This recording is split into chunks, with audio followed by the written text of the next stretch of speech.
So, ayan, ipapakita ko sa inyo kung paano ko nilinis ang aking mga brushes. Yes, tapos na po ako maglaban ng mga brushes. And the rest po, ayun po yung mga putang ina, daming kumakanta dito, hayop.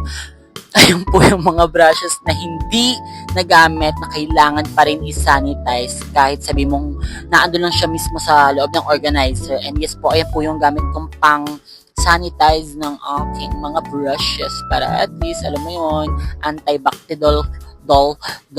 And yes, opo, kailangan po talaga lahat. Kailangan i-make sure mo na hindi ka dapat basta nagpisik lang ng mga makeup remover din sa brush mo. Kailangan labahan mo rin po. Okay? Yes po, tangina yung mga kumakanta kayo, hayop kayo. Opo. Wisit! Eh di ito na nga.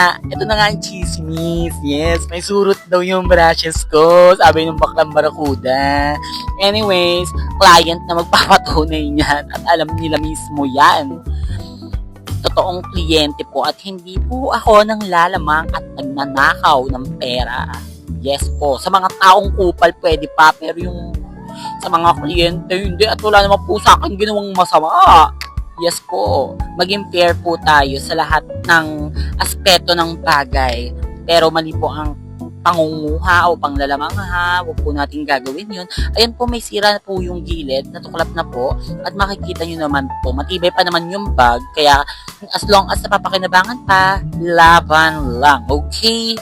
Nasabi ko yung ganung bagay kanina, yung about sa pangkukuha, kasi pinanglalaban sa kanila yung one-time mistake ko. And yes po, ayun po yung pinangpapahiyan nila sa akin. And yes, lahat po yan, ilalabas ko kung sakaling hindi po ako tigilan.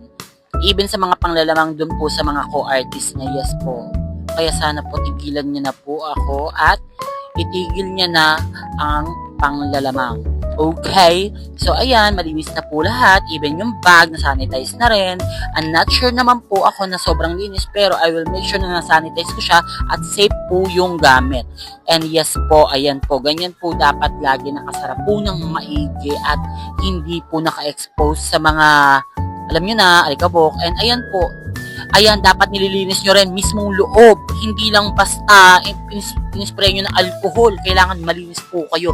Even sa mga pang skin prep, ayan, napakinabangan ko yung organizer. Dapat nasa loob din po para at least hindi po siya maalikabukan, ganun. Mamaya kasi may bacteria ng ganyan. And yes, ayan po ang lahat ng aking mga pinaghirapan. And that will be all. Thank you!